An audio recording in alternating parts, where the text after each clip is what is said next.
பார்த்துருக்கீங்களா? எல்லாருக்கும் நடக்கிறது போலதான் நமக்கு நடக்கும்.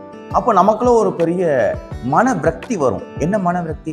நான் கர்த்தரை உண்மையா தேடுறேன், நான் கர்த்தரிடத்துல தினமும் நான் ஜெபம் பண்றேன், நான் வேதத்தை வாசிக்கிறேன், நான் பரிசுத்தமா வாழ்றேன். ஆனா எனக்கு ஏன் இப்படிப்பட்ட ஒரு சூழ்நிலை? என்ன போல இல்லாதவன் கூட என்ன மாதிரியே தான் இருக்கிறான், எனக்கு ஈக்குவலா தான் இருக்கிறான் அப்படின்னு சொல்லி நிறைய நேரம் நமக்கு கன்ஃபியூஷன்ஸ், குழப்பங்கள் வரும். ஏன் தேவன் எனக்கு இப்படிப்பட்ட காரியத்தை எல்லாம் அனுமதிக்கிறார் என்று சொல்லி இன்றைக்கு கர்த்தர் நம்மளோட பேசுகிறார். என்ன தெரியுமா?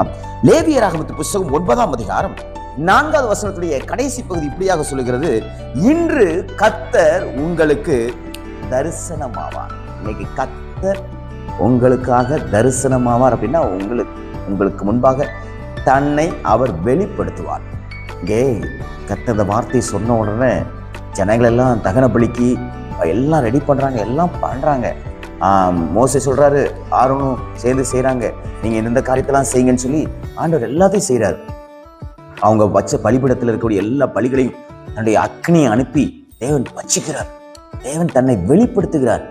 வெளிப்படுத்தி கொண்டு இருக்கும்போது ஒரு சம்பவம் நடக்குது. அந்த 10ஆம் அதிகாரத்துல 2 பேர் வராங்க, நாதானும் அபியும் வராங்க. 2 பேரும் செஞ்ச விஷயம் என்ன தெரியுமா? தகன பலியெல்லாம் கடவுள் எடுத்துக்கிட்டாருன்னு சொல்லி இவங்க தூப வர்க்கத்தை எடுத்துக்கொண்டு தன்னுடைய இஷ்டத்துக்கு தன்னுடைய காரியமா தேவனுடைய பலிபீடத்தண்டைக்கு போறாங்க. அவங்க தூபம் காட்டும் பொழுது கர்த்தருடைய அக்னி பலிபீடத்திலிருந்து வந்து அவங்க 2 பேரையும் சுட்டெரித்து போட்டுச்சு, எரிச்சு சாம்பல் ஆக்கிடுச்சு. இது எங்க கர்த்தர் தம்மை வெளிப்படுத்துகிறார்? எப்படி தரிசனமானார்?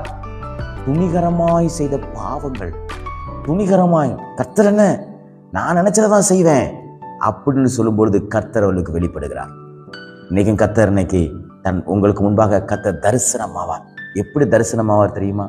துணிகரமான பாவங்களை செய்கிறவர்களுக்கும் நீங்க பரிசுத்தமா இருக்கீங்க பாருங்க, அவங்களுக்கும் உள்ள வித்தியாசத்தை கர்த்தர் ஏற்படுத்தி கொடுப்பார். ஆகையால் நீங்க பயப்படக்கூடாது, நீங்கள் தேவனால் தெரிந்து கொள்ளப்பட்டவர்கள். அடுத்த வசனத்தில் சொல்லப்பட்டிருக்கிறது, 3வது வசனத்திலே, மோசே ஆரோனை நோக்கி, என்னிடத்தில் சேருகிறவர்களால் நான் பரிசுத்தம் பண்ணப்பட்டு சகல ஜனங்களுக்கு முன்பாக நான் மகிமைப்படுவேன். கர்த்தர் மகிமைப்படுகிற மனுஷன் நீங்க. அதனால அவங்களுக்கும் உங்களுக்கு பெரிய வித்தியாசம் இருக்குது. அவங்க இஷ்டத்தின்படி செய்கிறதுனால அக்னி அவர்களை பட்சித்து போடும். ஆனால் உங்களுடைய பலிபீடத்திலே, உங்களுடைய பலியிலே தேவன் தம்முடைய மகிமை வெளிப்படுத்துவார். ஆகையால் அதெல்லாம் பத்தி ரொம்ப குழப்பப்படாதீங்க. அக்னி ஒரு நாள் அவர்களுக்கும் உங்களுக்கும் உள்ள ஒரு வித்தியாசத்தை ஏற்படுத்தி கொடுக்கும்.